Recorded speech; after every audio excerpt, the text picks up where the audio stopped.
एक बार पिता और पुत्र जलमार्ग से यात्रा कर रहे थे और दोनों रास्ता भटक गए।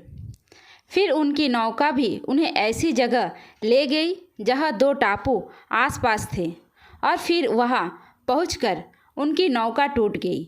पिता ने पुत्र से कहा, अब लगता है हम दोनों का अंतिम समय आ गया है। दूर दूर तक कोई सहारा नहीं दिख रहा है। अचानक उन्हें एक उपाय सूझा। अपने पुत्र से कहा कि वैसे भी हमारा अंतिम समय नज़दीक है, तो क्यों ना हम ईश्वर की प्रार्थना करें।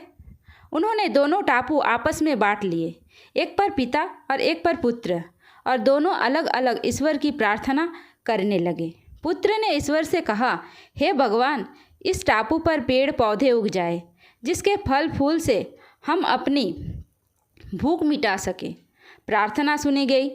तत्काल पेड़ पौधे उग गए और उसमें फल फूल भी आ गए। उसने कहा, यह तो चमत्कार हो गया। फिर उसने प्रार्थना की, एक सुंदर स्त्री आ जाए जिससे हम यहाँ उसके साथ रहकर अपना परिवार बसाए।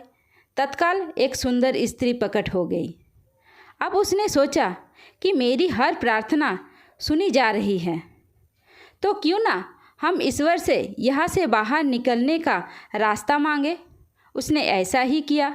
उसने प्रार्थना की, एक नई नाव आ जाए जिसमें सवार होकर हम यहाँ से बाहर निकल सके।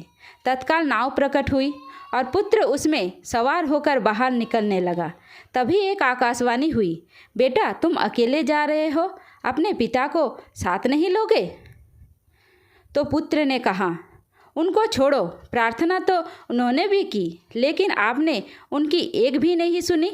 शायद उनका मन पवित्र नहीं है, तो उन्हें इसका फल भोगने दो ना।